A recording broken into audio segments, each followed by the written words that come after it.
Okay, so this is the third video in the correlation between pets and cars. So in the previous video, we summarized the data table, got the sums, ends, and means. We drew this kind of nebulous looking chart, and we calculated our variances, our covariance, and we calculated an R, an observed R of 0.45. So in this video, we're going to evaluate our R.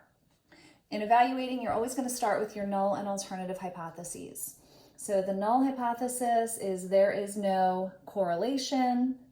Those of you that want to do this as quick as possible can just say R equals 0. Those two statements mean the same thing. Our alternative hypothesis is there is a correlation, which is the same thing as saying R is not equal to 0. For the evaluating of a statistic, typically we're going to look up a critical statistic on a chart. In order to do that, we need degrees of freedom. And in the case of correlation, the formula for degrees of freedom is simply n minus 2. So our n in this problem is 6. So 6 minus 2 is 4. You can use any critical values chart to evaluate. You can use, if you're using the book, you can use table 3 in the back. There's plenty of critical values charts you can find online. The key is that you want to use the two-tailed test, and you want to use alpha equals 0.05. Remember that alpha equals 0.05 just means the chance of error, type 1 error in particular, is 0.05. So two-tailed test at 0.05. When you use your chart to look this up, the critical R is 0.811.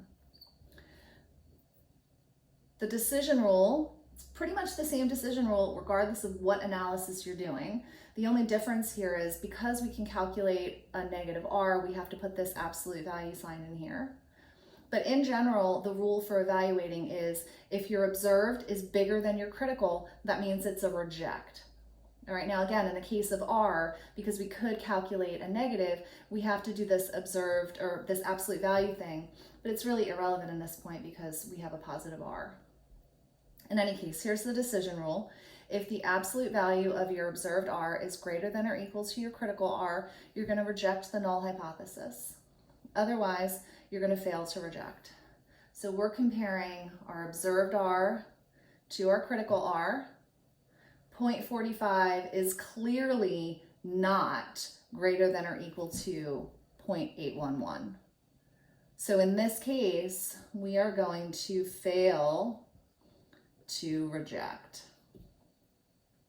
What that means when you fail to reject, right, the null hypothesis says there's no correlation, we can't reject that statement. So what that means is we have to conclude there is no correlation between pets and cars. All right, there's no correlation between pets and cars.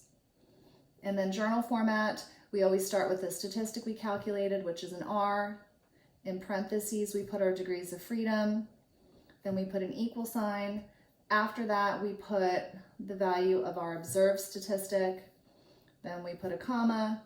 And because this is a failed to reject, what that means is P is greater than 0.05.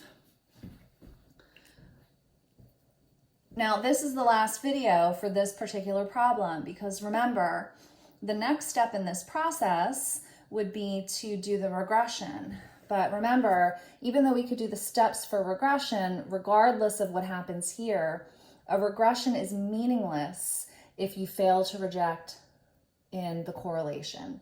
So we have a non-significant correlation here. What that really means when we think about this scatter plot is that our correlation looks like this.